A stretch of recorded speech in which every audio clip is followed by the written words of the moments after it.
말씀의 빛을 제가 지고 있습니다. 그 말씀을 지으신 책을 읽으면서 제가 참 감동을 받고 이것을 내 마음속에 이렇게 새기는 것이 아니라 그 말씀을 제가 많이 써먹었습니다. 누구한테 써먹었냐면 저희 구도자들한테 많이 써먹었습니다. 저는 의사로서 매일 칼질을 합니다. 제 직업이 뭐 칼 가지고 하는 직업이기 때문에 맨날 고기를 쓸고 실로 꿰매고 그렇습니다. 그런데 이 육적인 살을 요리하고 자르고 그러는 것보다 영적인 마음의 조각을 위해서 이렇게 칼질하는 것이 더 중요하다고 생각합니다. 그래서 저는 저희 병원에 문구가 있습니다. 여러분, 이 세상 삶의 고난이 심하고 지쳤습니까? 삶의 위로가 필요합니까? 여러분의 삶의 위로가 필요하면 목요일 저녁 6시에 이 비너스 성형외과로 오십시오 하는 문구가 써 있습니다. 6시 반에 많은 우리 마음이 지치고 피곤한 사람들이 많이 모입니다. 그래서 우리 구역반이 있습니다. 저희 병원에 대기실에 구역반. 그것이 비너스 반이라고 얘기를 합니다. 그래서 보통 여러분 구역반 하면 몇 명이 모입니까? 몇 명 정도 모입니까? 한 10명 정도 모입니까? 5명? 네. 저희 반도 많이 모일 때는 한 25명이 모입니다. 안식교인이 저하고 며칠 전에 침례받은 사람 딱 2명입니다. 나머지는 어느 교인들일까요? 천주교, 순복음교회, 여아이증인교회도 나옵니다. 자, 어떻게 보면은 이제 제가 이 구역반을 한 지가 이제 4년이 됐습니다. 우리 구역반 지나간 사람이 한 200명 정도 됩니다. 그래서 저는 늘 이것을 위해서 제 최선을 다합니다. 나의 직업은 이제 성형외과 의사가 아니고 이제 육적인 칼을 이 육체에 대는 사람이 아니고 영적인 성령의 칼을 가지고 마음을 치료하는, 마음을 수술하는 그런 수술을 하는 의사가 되게 해달라고 하나님께 기도를 했습니다. 하나님께서 저의 응답을 들어주시고 또 지지난주도 한 분의 순복음교회 25년 다니던 분이 또 침례를 받게 되었습니다. 보통 우리가 임신을 하게 되면 몇 개월 만에 애를 낳습니까? 10개월 만에 낳았습니다. 저는 4년 만에 애를 낳는 아주 고통이 일었습니다. 4년 만에 애가 나면 어떻게 애가 될까요? 뱃속에서 애가 어떻게 됩니까? 무지무지하게 4년 동안 크면 늙어서 나오는 겁니다. 이게 10달 만에 나오는. 지난주에 우리 침례를 받은 우리 제 구도자는 정말 4년 만에 정말 제가 열심을 다했습니다. 정말 애가 나오려고 했는데 안 나오고 다시 들어가고 나오려고 들어가고. 그러니까 무지무지하게 늙어서 나온 겁니다. 그럴 때는 이 산모는 얼마나 고통이 많겠습니까? 산모는 어떤 고통이 많겠어요? 그렇죠? 생명의 위협까지 고통도 있었겠죠. 자, 여러분들 우리 성경책 다시 한번 보겠습니다. 누가복음 5장 2절로 14절 보겠습니다.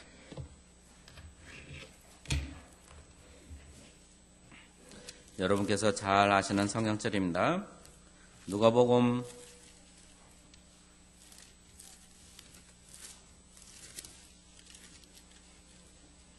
5장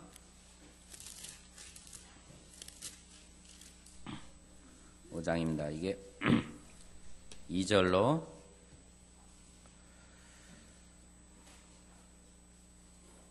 3절부터 읽겠습니다. 예수께서 한 배에 오르시니 그 배는 시몬의 배라. 육지에서 조금 떼기를 정하시고 앉아서 배에서 무리를 가르치더니 말씀을 마치시고 시몬에게 이르되 깊은 데로 가서 그물을 내려 고기를 잡으라. 시몬이 대답하여 이르되 선생님, 우리들이 밤이 새도록 수고하였으되 잡은 것이 없지만은 말씀에 의지하여 내가 그물을 내리이다 하고 그렇게 하니 고기 잡은 것이 심히 많아 그물이 찢어지는지라. 8절 읽겠습니다. 시몬 베드로가 이를 보고 예수의 무릎 아래 엎드려 이르시되 주여 나를 떠나소서 나는 죄인이로소이다 하니. 자, 10절 다시 읽습니다. 세베대의 아들로서 시몬의 동형자인 야고보와 요한도 놀랐습니다. 예수께서 시몬에게 이르시되 무서워 말라. 내가 이후로는 내가 사람을 취하리라 하리니. 여기까지입니다. 자, 이 얘기, 이 스토리 여러분 잘 다 아시죠? 밤새 고기를 잡으려고 했는데 한 마리도 못 잡아가지고 예수님이 저기 깊은 데다 던져라 하니까 아이고, 이 전문가인 우리들도 잡지 못했는데 예수님 직업이 뭡니까, 원래? 목수죠. 목수가 어떻게 어부 일을 알겠습니까? 그러니까 제자들이 다 의심을 했죠. 그렇지만 제자들이 베드로가 거기 그물을 던지니까 고기가 무지무지하게 잡혀서 다 그물이 찢어질 정도입니다. 자, 그런데 우리 의대의 사나이 베드로가 그것을 보고 마음에 감동을 받아가지고 어떻게 합니까? 무릎 꿇고 예수님 정말 감사합니다. 나는 예수님이 이렇게 훌륭하신 분인지 모르겠습니다. 당신 내 주입니다. 당신을 따라가겠습니다 하고 얘기하는 것이 아니라 뭐라고 얘기했습니까? 나를 떠나소서. 이게 무슨 말입니까? 그럼 예? 나를 정말 떠나라는 얘기입니까? 아니면 나를 더 사랑해주고 내가 당신께 쫓아가시니까 나를 끌어달라는 이 얘기입니까? 끌어달라는 얘기입니까? 맞습니다.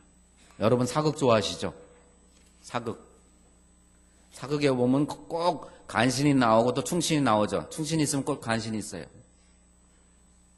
그래서 무슨 잘못을 한다고 합시다. 충신의 말은 어떻습니까? 대왕마마 이 소신을 죽여주시옵소서 그러죠? 진짜 죽여달라는 얘기예요? 아니면 잘못했으니까 용서하고 다시 임금님을 잘 섬기겠다는 얘기입니까? 잘 섬기겠다는 얘기요. 간신의 특징도 뭡니까? 아이고 대왕마마 제발 목숨만은 살려주십시오. 그러죠? 꼭. 충신과 간신의 차이는 뭡니까? 충신은 죽여달라고 그러고 간신은 살려달라고 그러고. 자, 베드로가 얘기합니다. 예수님 날 떠나십시오. 정말 떠나달라는 얘기입니까? 그만큼 사랑에 젖어 있다는 뜻입니다. 당신을 사랑하고 싶습니다. 이 얘기입니다. 여러분, 전도회 때 우리 목사님 막 여러분 휘몰아치죠? 구도자 데리고 오라고 그러고. 전도회 때 되면 스트레스 받는 사람이 많이 있습니다. 장로님들 많이 받을 거예요. 저도 교회에서 이제 수석 장로도 하고 선교회장도 하고 지금 찬양대장까지 합니다. 교회가 저희 교회는 한 60명 정도 모여서 제가 어디 나들이 가면은 교회가 휑하다고 그래요. 자꾸 찬양대도 이렇게 마비가 되지 또 선교회장도 하고 그러게 하니까 오기가 힘든다. 근데 우리 최 목사님 빚을 갚으려고 제가 왔습니다. 그러니까 자, 우리는 전도회 때 스트레스를 받습니다. 왜 스트레스 받습니까? 또 전도회는 해야 되는데 합해서 또 날짜 정해주고 또 하면 야 이거 뭐 형식적으로 구도자 저희 교회에서도 전도회를 했는데 구도자가 한 명도 없이 한 적도 있었어요. 그러니까 목사님이 굉장히 화가 나셨어요. 계속해서 한 달 전서부터 구도자 저기 뭐라고 얘기하는데 구도자는 없고 그냥 나오던 교인들만 그냥 앉아 있는 거예요.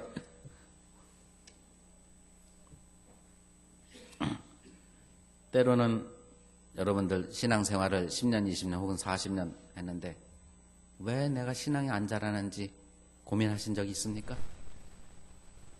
고민한 적이 있죠? 자, 여러분 신앙이 자라나지 않는 이유는 딱 한 가지입니다. 새벽 기도는 안 나와서 자라나지 않는 것이 아닙니다. 말씀에 등한히 해서 자라나지 않는 겁니다. 또 뭐 11금 열심히 잘 안 내서 우리가 믿음의 이 성장이 없는 것이 아닙니다. 뭐가 없냐면 열매가 없기 때문에. 열매가 뭡니까? 구도자입니다. 구도자. 여러분이 정말 사랑하는 영혼이 있어서 그 영혼을 하나님께로 인도하기 위해 무릎 꿇고 눈물의 기도를 드리지 않는 사람은 결코 영적으로 자랄 수가 없습니다. 이건 여러분 명심을 해야 됩니다. 매일 여러분이 새벽 기도 나오고 말씀에 젖어 있더라도 여러분이 구도자가 없으면 절대로 신앙이 자랄 수가 없어요. 왜? 구도자가 있으면 이 구도자에게 어떻게 예수님의 사랑을 전해줄까 여러분 고민하게 됩니다. 그런 말씀을 보게 되죠. 예수님의 사랑이, 그 사람이 예수님의 사랑을 알게 하기 위해서는 여러분이 벌써 예수님의 사랑에 대해서 마음이 벌써 이 눈물이 나와야 됩니다. 예수님의 사랑에 젖어가지고 이 마음에 물결이 쳐서 이 물결이 파장이 여러분의 구도자에게 파장이 져야 됩니다. 근데 그것이 없이는 결코 신앙이 자랄 수가 없어요. 매일 시계추가 왔다 갔다 하듯이 교회에 왔다 갔다 해서 여러분 절대로 신앙이 자랄 수가 없습니다.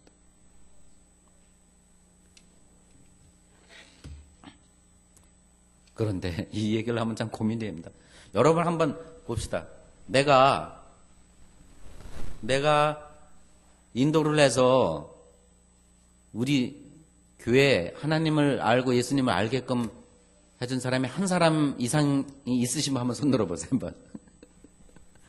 손 들어보세요. 아니 자기만 손 들으세요. 옆에 구경하지 마시고. 한번 봅시다. 손 들어보세요. 네, 감사합니다. 죄송합니다. 이거 괜히 또 다른 사람 우회감 조성하는 것 같아서. 예언의 신에 보면은 화이픈이 하늘에 올라가는데 하늘에서 성도들이 기쁨의 환희에 막 하나님께 찬양을 드리는데 면류관을 쓰고 있어요. 면류관을 보니까 다들 별이 달려 있습니다. 자, 이 별은 뭡니까? 네? 별은 뭐라고 그랬어요? 여러분 다 잘 아시잖아요. 왜 모른 척해요? 네? 여러분이 인도한 영혼들을. 그런데 그 면류관에 별이 어떤 사람은 한 개, 어떤 사람은 두 개, 어떤 사람은 10개, 어떤 사람은 막 수십 개 이렇게 다닥다닥 붙어 있습니다. 근데 별이 한 개도 없는 사람이 있다고 그랬어요? 없다고 그랬어요? 예? 면류관이 있는데 별이 하나도 안 붙어 있고 꼭지 이게 띠만 들어있는 면류관이 있다고 그랬어요? 없다고 그랬어요? 없다. 그러면 적어도 면류관에 별이 하나 이상은 붙어 있다. 자, 그러면 아까 손 안 드시면 갑자기 앞이 캄캄해집니까? 야, 이거 하늘나라 강의 다 틀렸다. 이거 교회 이렇게 열심히 나와요. 소용이 없구나. 그렇게 생각됩니까? 자, 하나님은 그렇게 째째하신 분이 아니지라고 생각됩니다. 김 지사님이 옆에 있던 분을 모시고 와가지고 우리 교회에 모시고 옵니다. 그럼 최 지사님이 이거 오셨냐고 이렇게 해서 우리 집 초대한다고 해서 저녁 식사를 또 하십니다. 그래서 또 김 지사님이 모시고 온 구도자를 우리 목사님한테 성경 공부를 가르칩니다. 그러면 이 별은 누가 받습니까? 김 지사님 받아야 됩니까? 아니면 성경 공부를 가르친 우리 목사님 받아야 됩니까? 아니면 아까 집 초대한 박 지사님이 받아야 됩니까? 누가 받아야 돼요? 여러분 정답 말씀해 주셨습니다. 다 같이 받을 겁니다. 하나님 우리 째짜신 분이 아니에요. 그러니까 어떤 구도자가 있다면 우리 다 같이 뛰어야 됩니다. 같이 뛰어야 됩니다.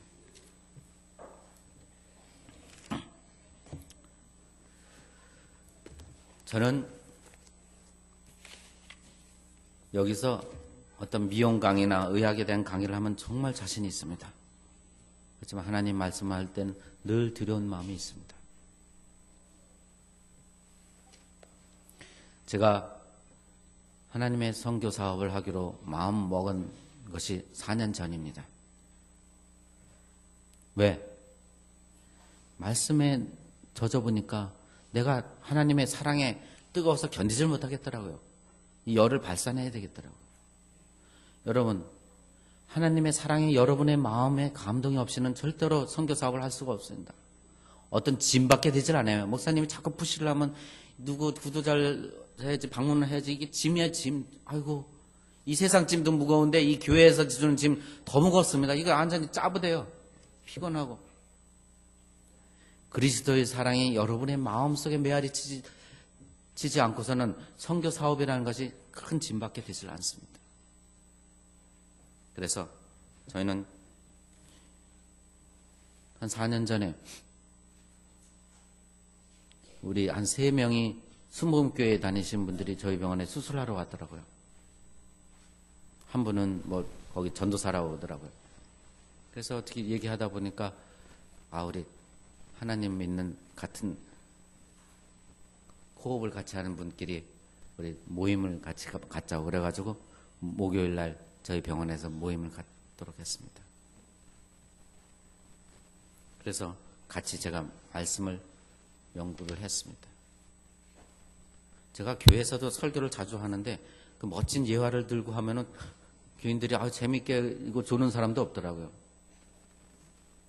그런데 정말 진심으로 하나님 말씀을 이 마음속에 송곳처럼 들어가게 하니까 정말 고민이 돼요. 어떻게 말씀을 해야 됩니까? 예언의 신도 보고 성경도 보고 하나님께 기도도 하고 하나님 굉장히 두렵습니다. 왜? 순복음교회 신학을 전공한 사람이 거기 온다고 얘기하더라고요. 저 여자가 만약에 나한테 성경을 대고 나한테 막 공격을 하면 나는 어떻게 대답해야 되나? 이거 완전히 괜히 말씀 나눈다고 했다가 뒤통수나 맞고 그런 아주 우스운 상황이 벌어지지 않을까 굉장히 걱정이 되더라고요. 벌써부터 월요일서부터 이 고민이 되는 거예요. 화요일쯤 되니까 설사까지 나와요. 왜? 저쪽에서 신학 전공했다는 그 전도사가 나오는데 어떻게 내가 안 시켜 다닌다고 너 이단 어쩌고 나오면 이거 어떡하지? 이거. 첫 번째 모임이었습니다. 말씀 제가 그리스도의 사랑을 얘기했어요. 그리스도의 사랑. 일주일 동안 내가 가슴앓이를 하면서 하나님의 사랑을 깨닫는 그 사랑을 그 애들에게 전할 때 애들이 그걸 끄떡끄떡 하래. 그리고 끝나고 우리 개인 기도를 하면서 손을 잡고 기도했습니다. 손을 잡고 기도할 때 제가 느낌이 왔습니다. 이 모임이 성공하겠다는 그런 느낌이 필링이 딱 오더라고요. 왜? 옆에서 흐느끼는 소리가 들려요. 누가 흐느낍니까? 낮에 수술 받은 사람이 흐느껴요?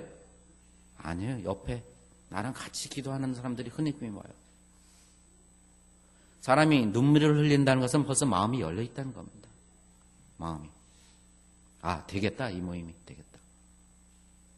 그래서 그분을 위해서 제가 기도를 해줍니다. 사랑을 줍니다. 그리고 전화를 합니다. 그래서 인간관계가 서서히 맺혀지게 됩니다. 하나 둘씩.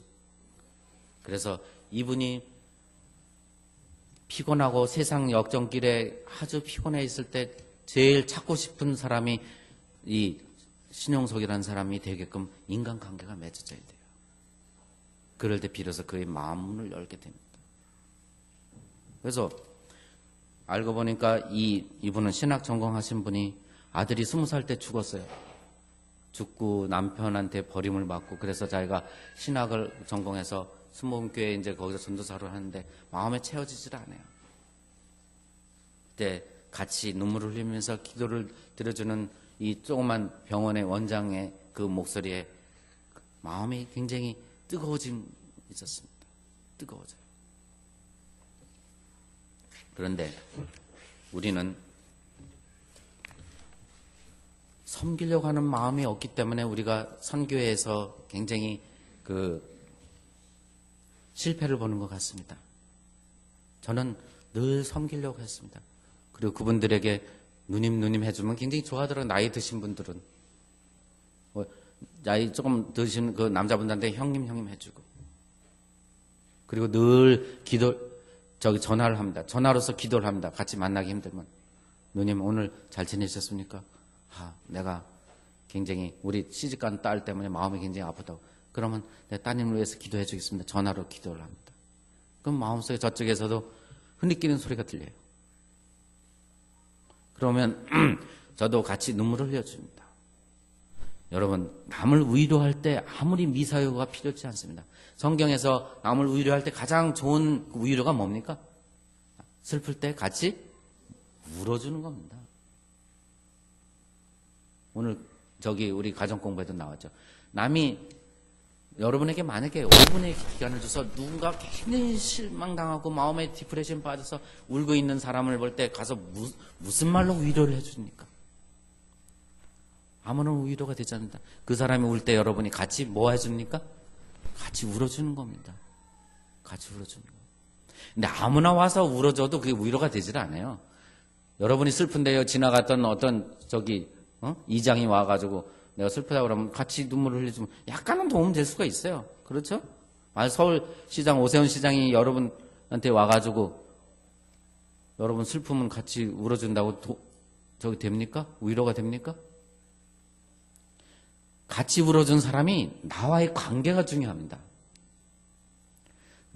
내가 이 사람에게 모든 것을 터놓고 싶은데 이 사람이 나한테 와서 같이 울어주는 것을 볼 때 이 내 마음이 확 열리게 되고 이 사람의 말이 정말 내 가슴에 이렇게 뼈같이 이렇게 사무치게 들려오는 겁니다.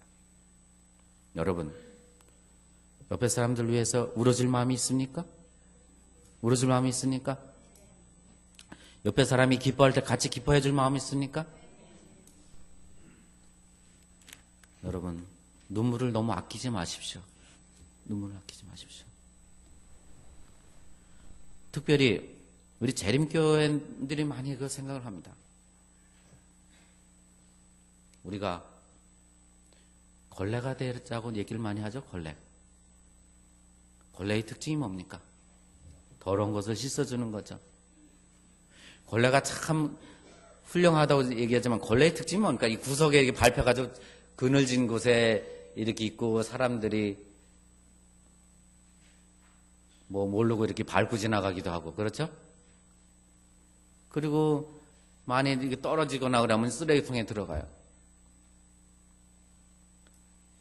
걸레가 참 훌륭합니다. 그렇죠? 사람들이 알아봐 주지도 않고.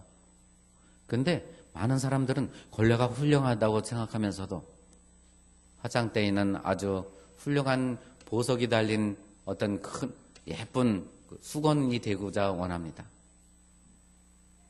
우리는 걸레가 되어야 됩니다. 예수님도 걸레가 되셨습니다. 근데 걸레의 특징이 뭡니까?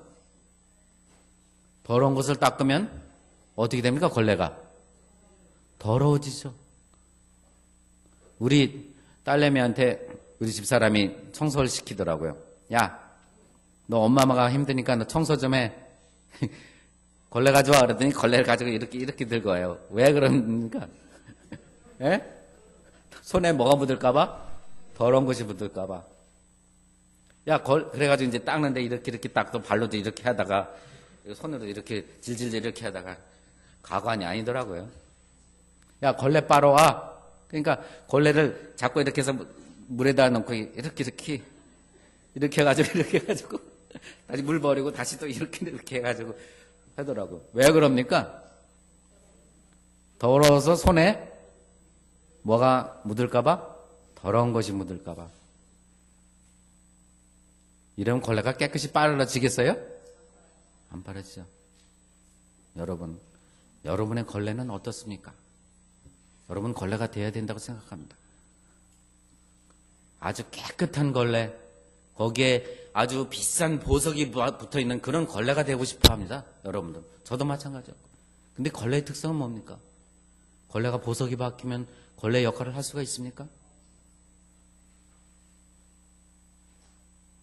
다른 사람이 눈물이 흘리면 그 눈물을 닦아주는 걸레는 걸레가 뭐가 묻어 있습니까? 눈물이 묻어 있습니다. 다른 사람들이 더러운 가래침이 붙어있는 얼굴을 닦아주려면 이 걸레는 가래침을 닦으면 뭐가 묻어 있습니까? 가래침이 묻어 있습니다. 다른 사람들이 가지고 있는 더러운 똥덩어리가 있으면 걸레가 이 똥덩어리를 닦으면 걸레가 뭐가 묻어 있습니까? 똥이 묻어 있습니다. 근데 우리는 걸레가 되고 싶어 하지만 이 더러운 걸 묻히기 싫어하는 걸레가 되고자 합니다.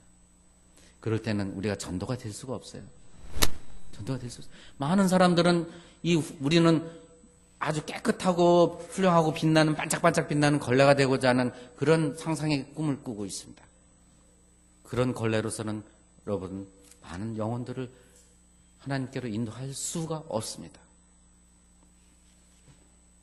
그래서 예수님께서는 섬기라고 얘기하지만 이론적으로만 참 훌륭하게 섬긴다고 얘기를 하죠.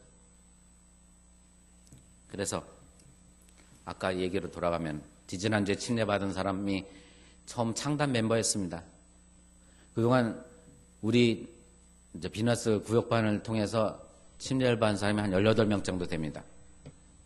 한 18명 돼서 각 교회에 제가 그 근처 교회로 이제 같이 가서 예배를 드리도록 하고 또 가끔 그 교회도 제가 방문 가기도 하고 저희 교회에서 다 우리 교회로 이렇게 오면 좋은데 그 여건이 그리 되지 않더라고요. 우리 교회에서 지금 나오신 분들이 한 5명 정도 됩니다. 근데 지지난주에 그 침례 받으신 분은 이분이 신학 전공을 하셨기 때문에 처음에 인간적으로 저를 굉장히 좋아했어요. 그리고 말씀에 이렇게 서로 나누면서 진짜 이 뜨거움에서 서로 교류가 있었어요. 근데 이제 애가 20살 때 이렇게 갑자기 죽고 남편이 경찰 고위직인데 어떻게 남편도 아랑 이렇게 사이가 안 좋아가지고 이혼도 하고 굉장히 마음에 고통이 있던 차에 저를 된 겁니다. 그런데 계속해서 모임 나오면서 이분이 이런 얘기를 하더라고요. 원장님 정말 존경하고 말씀도 굉장히 좋으신데 한 가지 굉장히 실망을 했어요. 왜요? 원장님이 안식교회 다니는 거 그걸 몰랐는데 다른 사람들한테 들었는데 너무 실망해서 야 어떻게 처리를 해야 되나? 왜 안식교가 어떤데요? 글쎄 말하긴 뭐 하지만 다른 사람들이 좀 이상하게 얘기하대요. 근데 이분 친구가 또 왔더라고요.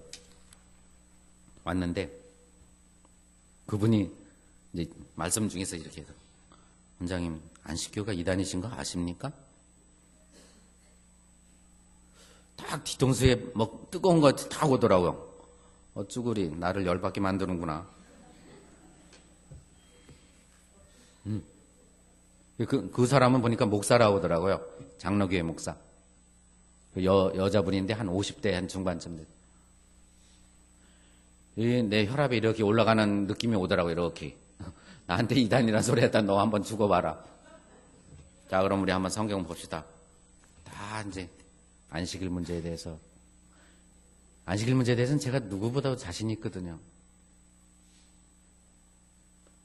조목조목 얘기를 했습니다. 조목조목. 그러니까 이 사람이 나중에는 코너에 몰리더라고요. 자, 코너에 딱 몰려있을 때는 어떻게 합니까? 마지막 케어 번치를 딱 날려야지. 좀 이따 케어 번치를 딱 날려. 자, 그러면은 당신 강력이가 이단입니까? 안식교가 이단입니까? 케어 번치를 날리려고 제가 이제 이렇게 길을 제끼는 상태예요, 이거. 그래서 제가 뭐를 기다렸냐면 장로교회가 이단입니다. 안식교회가 참 진리교회입니다. 라고 대답을 기대했는데 이 대답이 나오겠습니까? 안 나오죠. 당연히. 저도 얼굴이 막 시뻘개졌어요. 막 톤이 막 높아져가지고 너는 죽어야 될 여자야. 내가 막 속으로 생각하고 막 몰아붙였어요. 당신이 이단이다. 성경대로 나오는 것이 이단이냐? 당신 말대로 사람의 이론하게 이단이냐? 난 답답해서 미치겠다. 당신 같은 여자가 있으니까 참 하나님께서 얼마나 슬퍼하게 계시냐? 나도 슬퍼진다. 당신 주제를 좀 알아라. 목사라는 분이 어떻게 이렇게 모르냐? 내 이런 수를 막 얘기하니까 얼굴이 막 시뻘개져가지고 갔어요. 거기 주위에 있던 사람들이 내가 그렇게 흥분한 모습을 처음 본 거예요. 저 신원장 성깔점이 있는 사람이구나. 옛날에 이렇게 막 부드럽고 이렇게 그냥 인자롭고 자애스러운 그 예수님의 모습으로 이제 생각하다가 좀 성깔 있네. 다음 주에 모임이 있었습니다. 그 전에 제가 처음 나오신 분들한테는 다 전화를 합니다. 그 목사님한테 전화를 했죠. 목사님이 얘기하기를 저는 바빠가지고 그 모임에 다시 나갈 필요가 없을 것 같네요. 죄송합니다 하고 전화를 내가 얘기 끝나기도 전에 끊어버리더라고요. 결국은 이분이 그게 마지막 모임이었고 저한테 마지막 본 모습이었습니다. 그래서 제가 깨달았습니다. 이게 아니구나. 사랑으로서 더 감싸줘야 되는구나.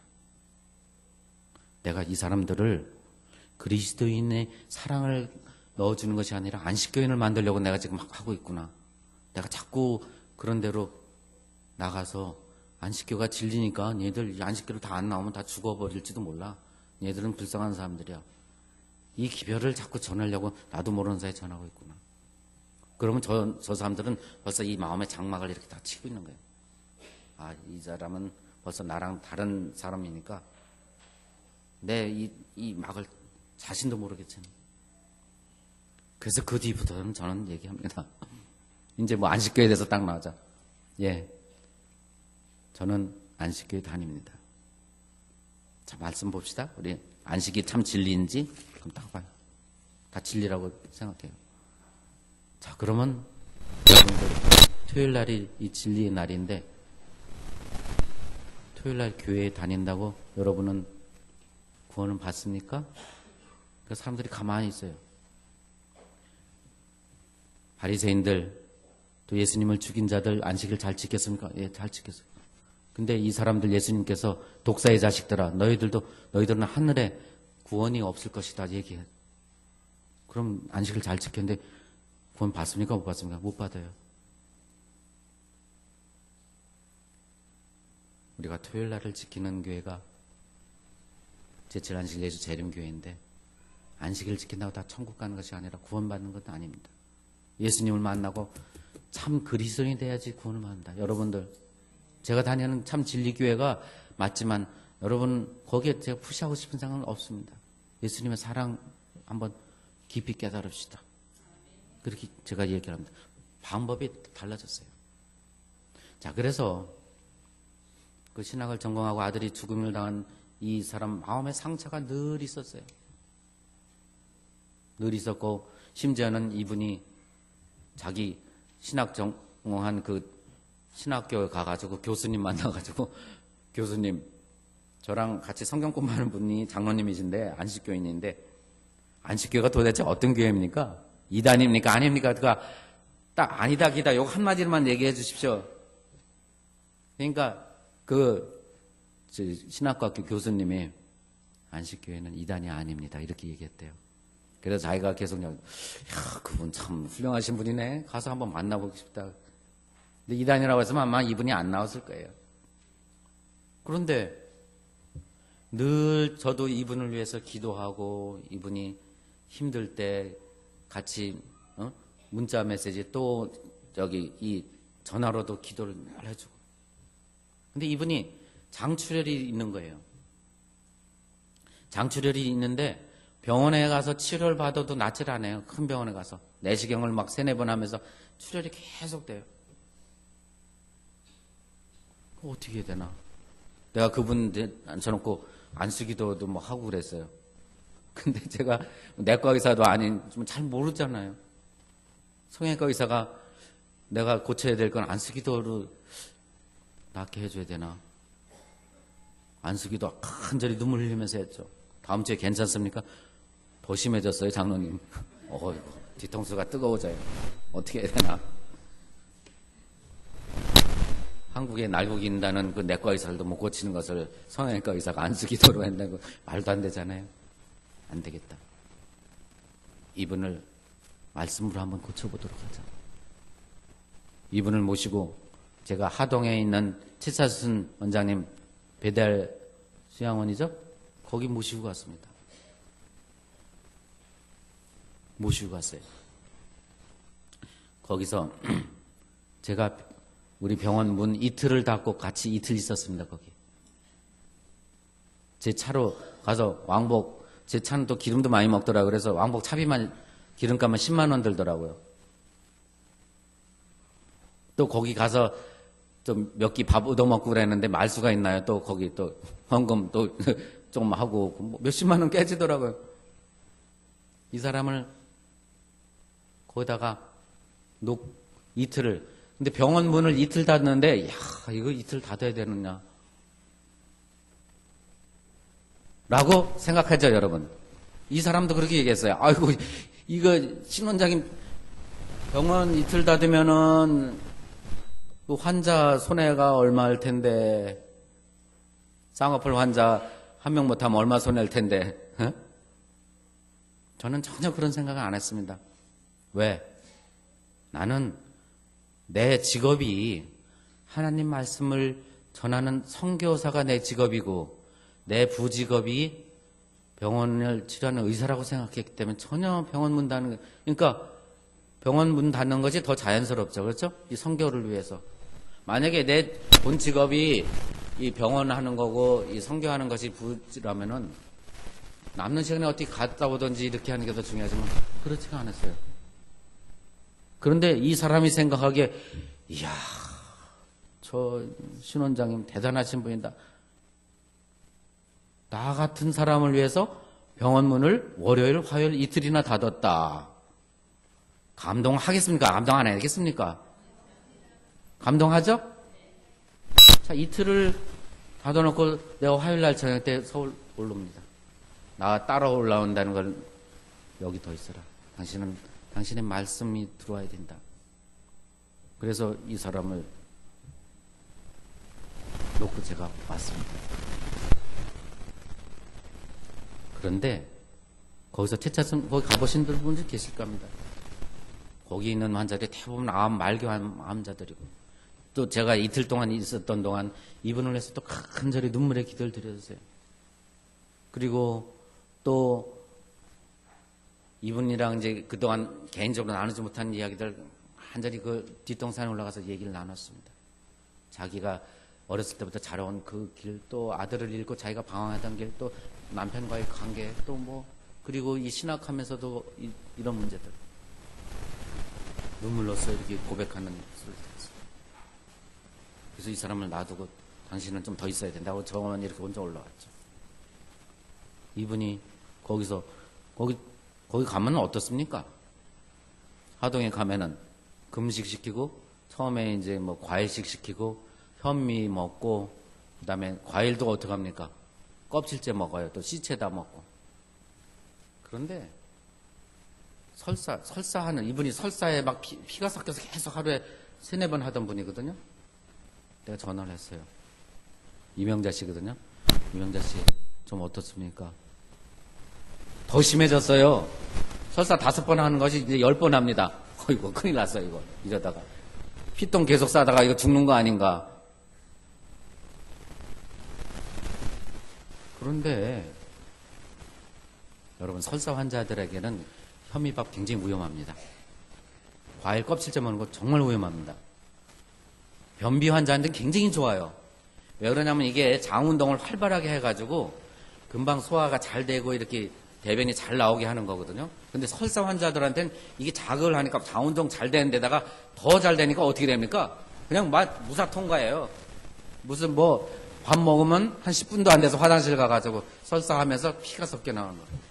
저한테 와서 보시라 하니까 막 저기 변기에 이게 그러니까 자기가 너무 힘드니까 저한테 와서 보라고 그래요. 피가 한 바가지 있어요. 어이 큰일 났어. 이거 어떻게 해야 되나. 만약에 이 여자가 여기 그 배달요양 안에서 죽던지 하면은 이거 배달요양은 원장 소송감이고 또 거기 보낸 이 신용석도 소송감 아니에요? 그래가지고 그 배달요양원 최자순 원장님한테 전화를 드려가지고 아 이분 현미식 하지 말고 좀 죽을 좀 써달라고. 그런데 낫질 않는 거예요. 그런데 이 전화로서 제가 매일 하루에 아침 저녁으로 전화를 하거든요. 이분이 한 달 동안 있었어요. 근데 몸은 점점 더 야외에 가요. 몸무게 지금 얼마 줄었냐니까 11kg 줄었대. 야 큰일 났다 이거. 이거 최차순 지사님한테 전화해가지고 그 근처 병원 가가지고 그 피주사 좀 맞도록 하더라고. 수혈 안 하면 이 사람 죽을지 모르니까 얼굴 크게 누렇게 떠가지고 이걸 어떡하나. 그래서 내가 당장 지금 올라오라. 당장 올라오라. 한 달쯤 되는 날 당장 올라와가지고 저기 그 아산병원에 가서 저기 입원을 하라고. 이 사람이 이제 올라온다고. 그런데 제가 놀란 거는 이 사람은 육체적으로 점점 더 피폐해가고 죽음의 문턱 직전까지 온 거예요. 막 어지럽고.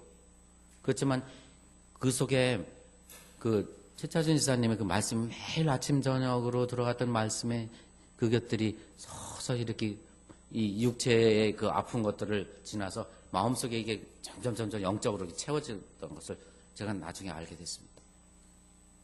그래가지고 제가 중국에 선교 여행을 이제 떠나는데 그 분 보고 이제 그 다음날 올라오라고 해서 제가 중국 선교 여행 갔다가 이제 딱 오고 아프니까 아산병원 내가 예약을 해놨으니까 와서 입원하라고. 딱 서울에 와서 또 보니까 이분이 우선병원에 입원해 있어요. 그래서 이거 어떻게 된 건가? 내가 우선병원에 입원하라는 말 한마디도 안 하고 그러는데 이 사람이 딱 올라오면서 이 안식교가 참 진리의 교회인데 그래도 믿는 의사한테 좀 진료하는 것이 낫지. 우선병원에다 입원하자고 그러고 우선병원에 입원을 했더라고요. 근데 나는 걱정되는 거야. 우선병원에서 이거 잘못해서 이 여자 죽으면 이것도 골치 아플 텐데 이건 걱정돼. 그래서 그 과장한테도 전화하고 그래가지고 안 되겠다. 거기 뭐 교목이랑 또 우선병원 제 친구들 의사들도 있고 또 직원들 의사들도 저기 의사 아닌 직원들도 다 연락해서 이분한테 기도 좀 해주라. 그래가지고 한 10분, 20분 간격으로 모르는 사람들이 와가지고 기도해주고 가고 또 모르는 사람들 점심때 또 와서 저고 거기 또 목사님 또 와서 기도해주고 또 뭐 어떤 신경과 뭐 교수 거기 저기 과장이라고 하는 사람이 와서 또 기도해주고 그러니까 이상하다. 여기는 이상한 병원도 다 있네. 그러니까 이 사람의 마음이 차차차차 우리 재림교회에 대해서 열리는 마음을 갖더라고요. 참 이 뜨거운 사랑이 많은 교회구나. 이 마음이 차차차차 열려지고 이 따뜻해지니까 몸도 아주 드라마틱하게 좋아지는 거예요. 설사 하루에 10번 피 설사 나오던 게 5번으로 줄고 한 2주 정도 지나니까 2-3번으로 줄고 피의 양도 점점 줄어드는 거예요. 그러니까 한 달 정도 입원했는데 거의 다 완치가 되는 거예요. 다른 병원에서 8개월 동안 그렇게 유명하다는 우리나라에서 유명한 무슨 박사라는 타이틀 같은 사람 쫓아다니면서 그렇게 치료하고 그래도 낫지를 않던 사람이었어요. 그런데 이 사람이 우선병원에서 저는 솔직히 제가 의사지만 우선병원에 대해서 그렇게 크게 기대를 하지 않았거든요. 그런데 결국은 이 사람이 치료를 받아서 나오자마자 뭐라고 얘기하면 원장님 저 침례 받을래요? 침례? 내가 침례 받으라는 소리 딱 한마디도 안 했는데 그래서 예? 제가 안식교 이 재림교회가 정말 진리란 것을 깨달았지만 그동안은 제가 이 순복음교회 20몇 년 동안 나오고 구역장 하면서 여기를 떠날 수가 없었고 그래서 그리고 정말 사랑이 많은 교회라는 건 제가 느꼈습니다. 내가 무엇이건데 그냥 뭐 1시간 간격으로 이 사람 저 사람 와서 기도해주고 간호과장부터 목사님부터 뭐 이 내과 과장이 아니라 다른 과장님이 와가지고 또 기도해주고 야 어떤 이런 병원이 다 있나 이런 교회가 다 있나. 지지난주에 침례를 받았습니다. 4년의 결실이 맺었습니다. 4년. 정말 제가 다른 여러 멤버들은 진짜 뭐 그냥 한두 번 해서 마음이 팍 이 뜨거워지면은 또 이렇게 인도해가지고 침례 쉽게 받게 하는 사람도 있었는데 이 사람 4년 걸렸어요. 정말 그동안 눈물의 기도를 많이 드렸습니다. 그리고 항상 이 하나님의 기별을 전할 때 항상 좋은 우기만 하는 일이 있는 것이 아닙니다. 늘 사단의 방해가 따르게 됩니다. 자, 우리는 섬김의 마음으로 우리가 이 사람들에게 전할 때 이분들이 하나님께 마음을 열고 또 하나님께로 돌아오게 됩니다. 자, 저는 여러분께 이런 것들 자랑하고 싶어서 하는 것이 아니라 우리가 선교 없이는 여러분 절대로 신앙이 자랄 수가 없습니다. 여러분 명심하시기 바랍니다. 그런데 이 선교할 때는 여러분이 눈물이 필요합니다. 눈물 없이 선교는 없습니다. 성경에 분명히 나와 있죠? 눈물로서 씨앗을 뿌려야 됩니다. 눈물로서 씨앗을 뿌려야 됩니다. 자, 눈물 없이는 선교가 없다. 여러분 다 같이 따라해 보시기 바랍니다. 눈물 없이는 선교가 없다. 선교 없다. 자, 무슨 눈물입니까? 에? 사랑의 눈물입니다. 그리고 저분에게 간도 빼주고 쓸개도 빼주고 허파도 다 빼주고 내 몸까지 다 빼준다 생각해야 됩니다. 정말 더럽고 치사한 꼴이 많이 볼 적도 있어요. 제가 꽃다발을 들고 내 구도자들한테 이렇게 갈 때 어떤 창피할 때가 굉장히 있어요. 그 수위가 이렇게 위아래로. 사장님 뵈러 왔습니다. 그 여자 사장님인데 왜 사장님 보시려고 그럽니까? 뭐 뵈려고 합니다. 꽃다발 보더니 쯧쯧쯧쯧 어이구 과부 사장한테 이렇게 눈독 들이는 사람들이 많어. 그때 얼마나 자존심 상하는지. 제가 뭐 꽃다발 들고 여자 졸졸 쫓아다니는 사람으로 낙인 찍히는 것 같아서 아우 자존심이 확 상하다. 길거리에다가 이 꽃다발 팽개칠까 말까 그런 생각들. 결국 그 꽃다발 들고 그 회사 들어가서 그 여자 사장한테 주고 거기다 기도해주고. 김인숙 씨라고. 이분 지금 침례를 받고 광장동 교회에 아주 열심히 나오고 있습니다. 간슬기까지 다 빼주시기 바랍니다. 내가 병원에서 막 그런 생각도 들어. 병원 원장이 이거 꽃다발 들고 이 수위한테 이 모멸감 당하는 거, 그렇게 생각할 수도 있죠. 그렇죠? 그냥 즐거웠습니다. 근데 꽃다발이 즐거워요. 단 한 가지 눈치 보이는 사람이 있습니다. 우리 집사람. 근데 처음에 우리 집사람도 이해를 못해가지고 막 날치더라고요. 우리 집사람 욕해서 먹었지만 나는 3살 먹은 애부터 80 먹은 저기 어른까지 여자들은 다 싫다고 막 화를 내는 거예요. 여자들은 다 싫대요. 그럼 우리 말씀 모임에 남자들도 있는데 왜 그러냐니까 밤 1시에 여자 전화하는 걸 난 이해를 못한다고 하더라고요. 근데 마음에 상처를 받은 사람 밤 1시에 막 울면서 전화 오거든요. 그럼 같이 전화해주고 그러면 기분 나쁘죠, 여자 입장에서. 자, 시간이 다 돼서 제가 그래가지고 막 고민돼서 목사님한테 찾아가서 얘기를 했죠. 목사님, 저는 이 선교를 해야 되는데 우리 집사람 때문에 이랬는데 우리 집사람이 지금 사단의 노릇을 하는 것 같은데 어떻게 이혼을 해야 됩니까? 선교를 해야 됩니까? 목사님이 우리 최 목사 만약에 그런 상담 들어오면 어떻게 하겠습니까? 죄송합니다. 근데 그 목사님 나한테 얘기하더라고요. 선교를 그만두십시오. 당신 가정이 더 중요합니다. 이렇게 얘기하더라고요. 그래가지고 제가 그걸 믿었어요. 그래서 다 끊어고 정리를 해야 되겠다. 가정이 더 중요하지. 마누라랑 애 새끼가 더 중요하지. 내가 남들한테 전은 받는다고 마누라 나가고 애 교회 떠나고 그러면 그 무슨 소용이 있냐. 그런데 기적이 우리 집사람이 갑자기 변해요. 갑자기 변해서 이해를 해주는 거예요. 같이 기도를 해주는 겁니다. 우리 모임을 위해서. 그렇게 새벽 4시까지 나한테 막 녹이 등등 해가지고 이 비수 같은 말을 나한테 막 비수에 그 칼을 막 던지는 거예요. 그러면 난 이 맞으면 막 이를 막 참는 거예요. 사도 바울이 정말 도망 다니면서 그러는데 사탄이 드디어 우리 집사람을 통해서 나한테 이렇게 비수를 던지는구나. 이를 악물고 참아야지. 그런데 나중에는 기적이 일어나더라고요. 기적이 일어나. 같이 눈물의 기도를 같이 들어주는 거예요. 우리 집사람도. 그래서 제일 하나님께 감사를 드립니다. 자, 여러분 이제 마치면서 여러분 우리 교회가 발전되고 또 내 스스로의 신앙이 자라나기 위해서는 여러분 구도자가 없이는 절대로 신앙 잘합니다. 여러분 기도하십시오. 구도자가 없으면 구도자를 달라고 하나님께 매달리십시오. 그 구도자를 위해서 내가 무엇을 줄 것인가 여러분 늘 고민하시기 바랍니다. 그러지 않을 경우는 여러분 결코 신앙이 자랄 수가 없습니다. 알겠습니까? 자, 눈물 없이는 영혼이 없다. 다 같이 한번 따라 해봅니다. 눈물 없이는 영혼이 없다. 감사합니다.